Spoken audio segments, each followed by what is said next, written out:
আমরা সকলে বারবার আমাদের ছোটবেলার সুখ স্মৃতিতে ফেরত যেতে চাই। জ্ঞান তো আমার প্রথম বেড়াতে যাওয়া বাবা মায়ের সঙ্গে সমুদ্রের তীরে। বাবা চলে গেছেন আজ 5 বছর হলো।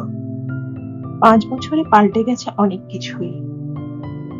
বাড়ি থেকে মাত্র 200 কিলোমিটার দূরে হলেও আমরা তিনজনে কখনো দীঘা বেড়াতে আসিনি। এবারে এক বিশেষ দিনে আমার আর মায়ের গন্তব্য ছিল দীঘা। শুধু প্রাণবন্ত সামুদ্রিক বন্দর নয়, দীঘা পরিচিত তার বিজ্ঞান কেন্দ্রের জন্য। মেরিন বায়োলজি ছাড়াও এই জায়গাটি পরিবেশ বিজ্ঞান ও মহাকাশ বিজ্ঞান চর্চার জন্য বিশেষভাবে পরিচিত। বিজ্ঞান কেন্দ্রের অদূরেই আছে নবনির্মিত জগন্নাথ মন্দির। সন্ধ্যা নামতেই আমরা পৌঁছে গেলাম জগন্নাথ মন্দিরে। প্রভু জগন্নাথের দর্শনে মন কিছুটা শান্ত হলো। পরদিন সকালে আমরা ভোর পৌঁছে গেলাম চন্দনেশ্বর শিব মন্দিরে।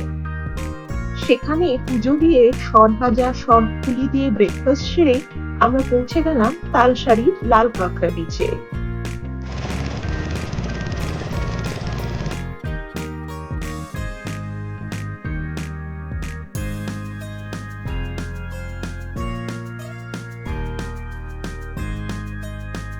ভটভটি নৌকো আমাদের নিয়ে আসলো লাল কাঁকড়া বিচে।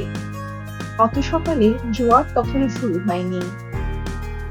এই বিচে পৌঁছে ছোট্ট দ্বীপটা আমরা পায়ে হেঁটেই কিছুক্ষণ ঘুরে দেখলাম। সকালের হালকা মিঠে রোদে আর ঝিরঝিরে বাতাসে এদিক ওদিক ঘুরে বেড়াতে বেশ ভালোই লাগছিল। 20 মিনিট পরে নৌকো করে আবার পাড়ে ফেরার প্রস্তুতি। ফেরার পথে শ্রী জগন্নাথের চরণে আবার প্রণাম জানিয়ে আসলাম। ফেরার পথে পড়ল তমলুক। তমলুক রূপনারায়ণ নদীর তীরে মৌর্য ও গুপ্ত যুগে একটি প্রধান বাণিজ্য কেন্দ্র হিসেবে এটি স্বীকৃত ছিল। হাতে খানিক সময় থাকলে তমলুকের 51 সতীপীঠের অন্যতম বরগুপ্তা মন্দিরটি দেখে নিতে পারেন। সেখানে পুজো দিয়ে বিকেল বিকেল আমরা ফিরে এসেছিলাম বাড়িতে। ইচ্ছে রইল পরের বার মহিষাদল রাজবাড়ি আর দুর্গা মণ্ডপটি দেখার।